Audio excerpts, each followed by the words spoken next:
আজকে মালপোয়া তৈরি করব। সুজিটা আগে ভিজিয়ে রেখেছিলাম।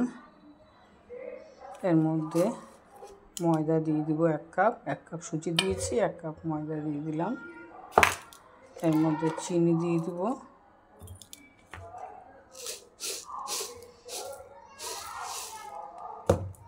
এর মধ্যে মৌরি দিয়ে দিলাম। জল দিয়ে দিচ্ছি, দিয়ে এটাকে ভালো করে গুলে নিতে হবে।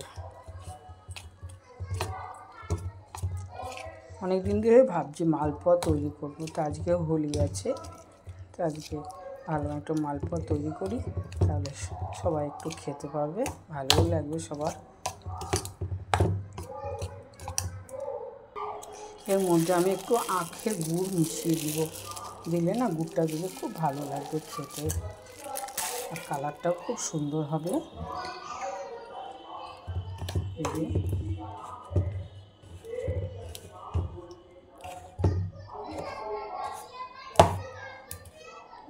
আখের গুড়টা দিয়ে না টেস্ট হয় ভালো।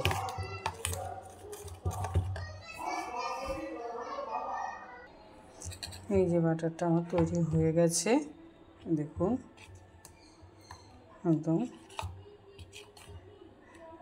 কড়াইয়ে তেলও বসিয়ে দিয়েছি, না বেশি ঘন না বেশি পাতলা। তেলটাও গরম হয়ে গেছে, এবার আমি এর মধ্যে গোলাটা দিয়ে দেব।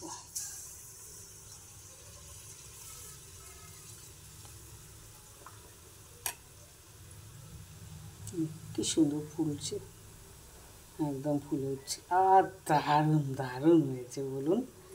আর একটা দিয়ে দিই, কারণ ছোট ছোট করেছি তো। এই দেখুন, দেখেছেন ফুলে উঠেছে কি সুন্দরভাবে, একদম মালপোয়া এটা আমার বলের মতন হয়ে গেছে, আর উল্টোচ্ছি না।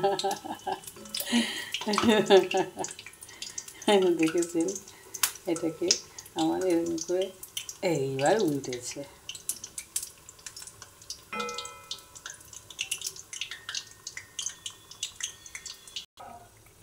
দেখুন আমার মালপোয়া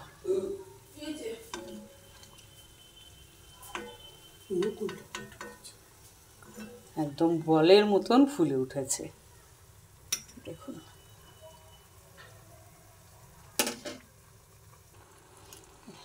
এই দুটোও হয়ে গেছে, দেখুন। ওইটাই বেশি সুন্দর হয়েছে না বলুন।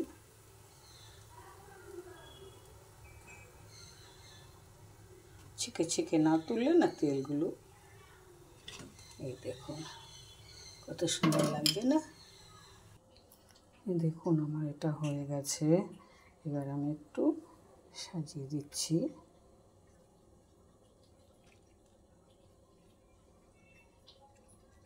বুঝতেই তো পারছি না এক হাতে।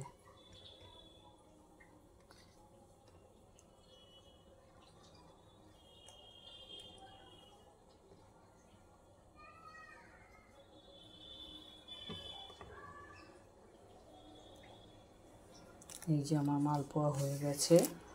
যদি ভিডিওটা আপনাদের ভালো লেগে থাকে, লাইক, সাবস্ক্রাইব, কমেন্ট করবেন।